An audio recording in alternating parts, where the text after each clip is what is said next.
Hello and welcome to this video on the importance of threat vulnerability management teams. Threat vulnerability management, or TVM, is the process of identifying, evaluating, and prioritizing vulnerabilities in an organization's systems, networks, and applications.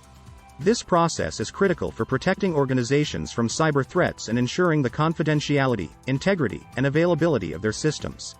But why is it important to have a dedicated team for this work? Here are a few reasons. Complexity. The systems and networks that modern organizations rely on are incredibly complex.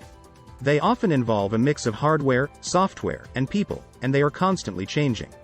A dedicated TVM team is able to focus on this complexity and stay up to date with the latest threats and vulnerabilities. Expertise. TVM requires specialized knowledge and skills. It involves understanding how different systems and applications work, as well as the types of threats that organizations face.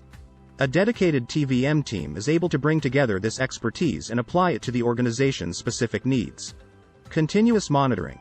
Threats and vulnerabilities are constantly evolving. A TVM team is able to continuously monitor the organization's systems and networks for new threats and vulnerabilities, and take timely action to address them. Coordination. TVM often involves coordinating with multiple teams and departments within an organization. A dedicated TVM team is able to coordinate these efforts and ensure that all relevant parties are working together effectively. Risk assessment. TVM teams are responsible for evaluating the potential impact of vulnerabilities on an organization's systems and data. This includes identifying the likelihood of a threat being exploited, as well as the potential consequences if it is.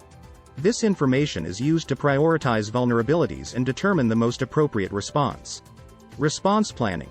Once vulnerabilities have been identified and assessed, TVM teams work with other teams within the organization to develop and implement appropriate responses. This may include patching systems, updating policies and procedures, or implementing new controls. Compliance. Many organizations are required to meet certain cybersecurity standards or regulations, such as PCI DSS or HIPAA. A dedicated TVM team is able to ensure that the organization is meeting these requirements and taking the necessary steps to protect sensitive data. Communication. TVM teams are responsible for communicating the results of their assessments and the actions taken to address vulnerabilities to relevant parties within the organization. This includes both technical and non-technical stakeholders, such as IT staff, executives, and end users. In conclusion, threat vulnerability management teams are critical for protecting organizations from cyber threats and ensuring the confidentiality, integrity, and availability of their systems. By dedicating resources to this important work, organizations can ensure that they are taking a proactive approach to cybersecurity and are better prepared to face the constantly evolving threat landscape. If you found this video helpful, be sure to subscribe to my channel for more valuable content on a variety of cybersecurity topics. Thank you for watching.